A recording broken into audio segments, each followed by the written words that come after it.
Israel's departure from the Middle East is likely to accelerate. The extent of Israel's losses in the 12-day war with Iran was beyond Israel's imagination. Israel never reveals its losses to the world, and this time it says that they have suffered limited losses, but the reality is completely the opposite. This video is proof of that. Iran is ahead of Israel in all aspects except air power. Due to various sanctions, it has not been possible to acquire their fighter jets.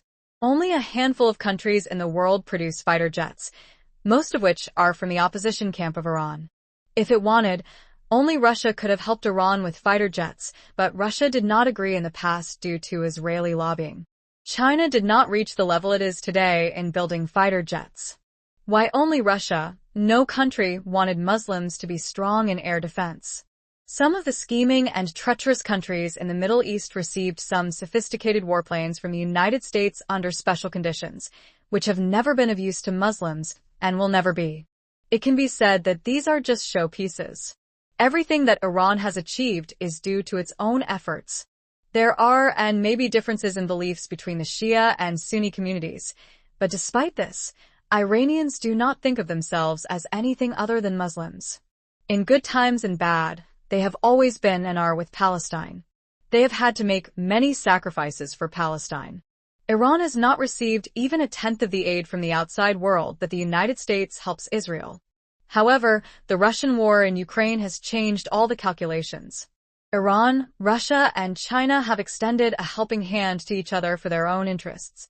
There is no accurate information available on whether Russia has supplied the alleged Su-35 warplanes to Iran, but it is heard that Russia has sent its sophisticated Su-57 warplanes to Iran. On the other hand, China has sent HQ-9B. It is a long-range surface-to-air missile, anti-satellite, and ballistic missile-destroying missile. Its operational range is 300 kilometers, speed Mach 4+. This is a matter of great concern for the United States and Israel. This is not the end.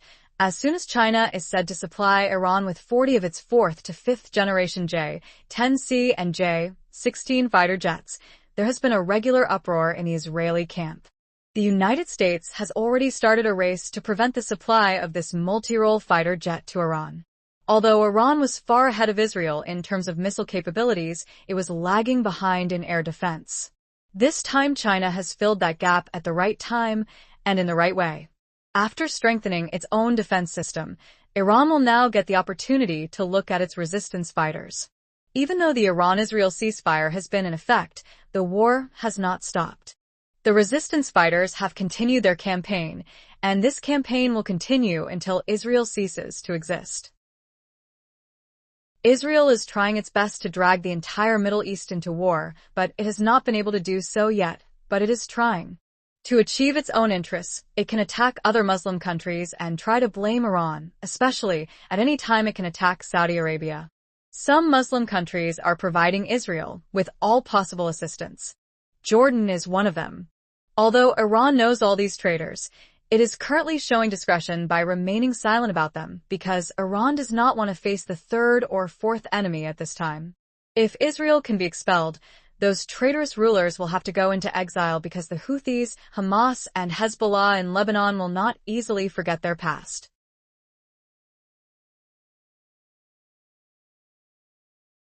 If property is lost, it can be restored one day or another. But life? Can anyone bring back life? Israel has killed about 56,000 innocent people in Gaza, most of whom are children and women. Does the occupying Israel or America have the power to compensate for any damage caused by this massacre? As long as the world exists, the story of this brutal genocide will remain indelible in history, and there will be some names in history who are directly and indirectly involved in this genocide. And as long as the genocidal rulers live on earth, they will live with the hatred and mental pain of the people of the whole world, and even after death, people's hatred will continue to fall on them equally, and their people, and those who help them will also be cursed and persecuted forever.